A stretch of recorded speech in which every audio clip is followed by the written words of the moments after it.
ಓಂ ಗಂ ಗಣಪತಯೇ ನಮಃ. ಹಾಯ್ ಹಲೋ ನಮಸ್ಕಾರ. Welcome to spiritual vibes YouTube channel. ಮೇಷರಾಶಿಯ ವೃತ್ತಿ, ಹಣಕಾಸು, ಆರೋಗ್ಯ, ಕುಟುಂಬ ಮತ್ತು ಶೈಕ್ಷಣಿಕ ಭವಿಷ್ಯ ದೀಪಾವಳಿ ಸಮಯದಲ್ಲಿ ಹೇಗಿರಲಿದೆ? ಲಕ್ಷ್ಮೀ ದೇವಿಯ ಅನುಗ್ರಹದಿಂದ ಯಾವ ಶುಭ ಫಲಗಳು ಮೇಷರಾಶಿಯವರಿಗೆ ಸಿಗಲಿವೆ ಎಂದು ತಿಳಿಯಲು ಈ ವಿಡಿಯೋವನ್ನು ತಪ್ಪದೆ ಕೊನೆಯವರೆಗೂ ನೋಡಿ. ದೀಪಾವಳಿ ಹಬ್ಬವನ್ನು 5 ದಿನಗಳ ಕಾಲ ಆಚರಿಸಲಾಗುತ್ತದೆ.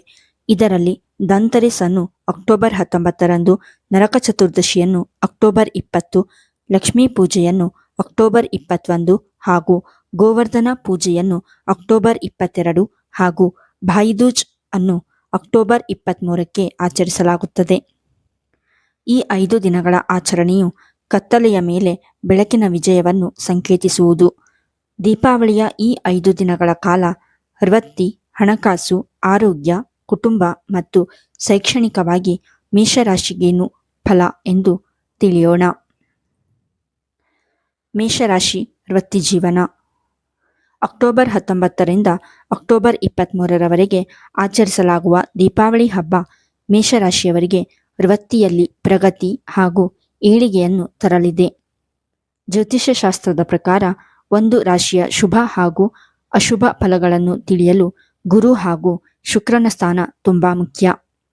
ಮೇಷರಾಶಿಯ 3ನೇ ಮನೆಯಲ್ಲಿ ಗುರು ಹಾಗೂ 5ನೇ ಮನೆಯಲ್ಲಿ ಶುಕ್ರ ಗ್ರಹ ಸಂಚಾರ ಮಾಡಲಿದೆ.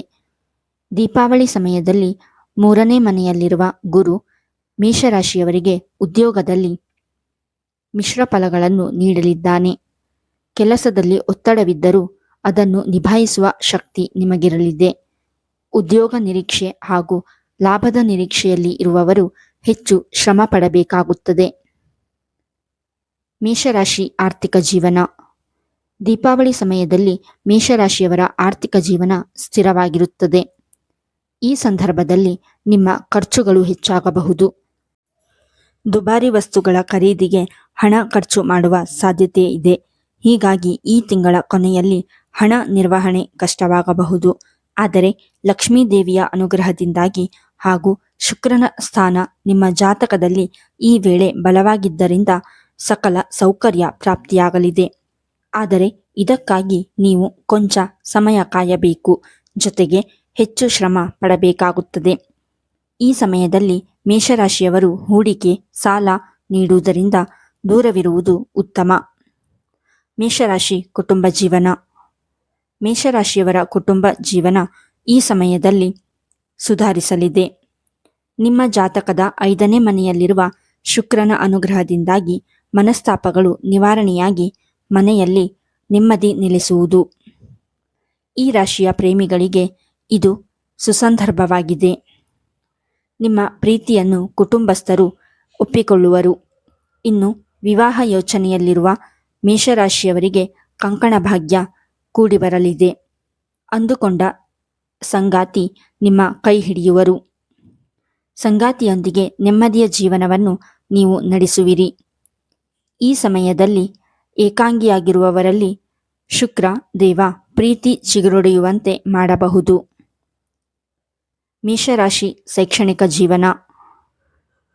ದೀಪಾವಳಿ ಸಮಯದಲ್ಲಿ ಮೇಷರಾಶಿಯವರಿಗೆ ಶೈಕ್ಷಣಿಕ ಜೀವನ ಅದ್ಭುತವಾಗಿರಲಿದೆ. ಮೇಷರಾಶಿಯ 7ನೇ ಮನೆಯಲ್ಲಿ ಬುಧನ ಸಂಚಾರ ಸಾಕಷ್ಟು ಶುಭ ಫಲಗಳನ್ನು ನೀಡಲಿದೆ. ಈ ರಾಶಿಯ ವಿದ್ಯಾರ್ಥಿಗಳಿಗೆ ವಿದ್ಯಾಭ್ಯಾಸದಲ್ಲಿ ಆಸಕ್ತಿ ಹೆಚ್ಚಾಗುವುದು. ಓದಿನಲ್ಲಿ ಆತ್ಮವಿಶ್ವಾಸ ಉನ್ನತ ಸ್ಥಾನಕ್ಕೆ ಕರೆದೊಯ್ಯಲಿದೆ. ಈ ಸಮಯದಲ್ಲಿ ಸ್ಪರ್ಧಾತ್ಮಕ ಪರೀಕ್ಷೆಗಳಿಗೆ ತಯಾರಿ ನಡೆಸುತ್ತಿರುವವರಿಗೆ ಶುಭ ಸುದ್ದಿ ಬರಲಿದೆ. ಜೊತೆಗೆ ಅಂದುಕೊಂಡ ಕೋರ್ಸ್ ಮಾಡಲು ವಿದೇಶದಲ್ಲಿ ಸೀಟ್ ಕೂಡ ಸಿಗುವುದು. ಪೋಷಕರಿಗೆ ಈ ರಾಶಿಯ ವಿದ್ಯಾರ್ಥಿಗಳು ಕೀರ್ತಿ ತರಲಿದ್ದಾರೆ. ಆದರೆ ಈ ಮಕ್ಕಳ ಸ್ನೇಹ ಸಹವಾಸದ ಬಗ್ಗೆ ಪೋಷಕರು ಗಮನ ಹರಿಸುವುದು ತುಂಬಾ ಮುಖ್ಯ. ಮೇಷರಾಶಿ ಆರೋಗ್ಯ ಜೀವನ. ಮೇಷರಾಶಿಯವರಿಗೆ ದೀಪಾವಳಿ ಸಮಯದಲ್ಲಿ ಶುಕ್ರ ಗ್ರಹ ಆರೋಗ್ಯ ಭಾಗ್ಯವನ್ನು ಕರುಣಿಸಲಿದೆ. ಲಕ್ಷ್ಮೀ ದೇವಿಯ ಸ್ವರೂಪ ಎಂದು ಕರೆಯಲಾಗುವ ಶುಕ್ರ ದೇವ ನಿಮ್ಮ ಜಾತಕದಲ್ಲಿ ಉತ್ತಮ ಸ್ಥಾನದಲ್ಲಿ ಇರುವುದರಿಂದ ಹಿಂದೆ ಇದ್ದ ದೀರ್ಘಕಾಲದ ಆರೋಗ್ಯ ಸಮಸ್ಯೆಗಳು ನಿವಾರಣೆ ಮಾಡಲಿದ್ದಾನೆ. ಆಸ್ಪತ್ರೆಗಾಗಿ ಖರ್ಚು ಮಾಡುತ್ತಿದ್ದ ಹಣದ ಉಳಿತಾಯವಾಗುವುದು. ಮಾನಸಿಕ ನೆಮ್ಮದಿ ಹಾಗೂ ಶಾಂತಿ ಸಿಗಲಿದೆ. ಉತ್ತಮ ಆರೋಗ್ಯಕ್ಕಾಗಿ ಧ್ಯಾನ, ಯೋಗ ಹಾಗೂ ಆರೋಗ್ಯಕರ ಆಹಾರ ಸೇವನೆ ಮಾಡುವುದು ತುಂಬ ಒಳ್ಳೆಯದು. ಈ ವಿಡಿಯೋ ನಿಮಗೆ ಇಷ್ಟವಾಗಿದ್ದಲ್ಲಿ ಲೈಕ್ ಮಾಡಿ, ಶೇರ್ ಮಾಡಿ ಮತ್ತು ಕಮೆಂಟ್ ಮಾಡಿ. ಹಾಗೆಯೇ ಇನ್ನೂ ಹೆಚ್ಚಿನ ವಿಡಿಯೋಗಳಿಗಾಗಿ ನಮ್ಮ ಚಾನಲನ್ನು ಸಬ್ಸ್ಕ್ರೈಬ್ ಮಾಡಿ. ಧನ್ಯವಾದಗಳು.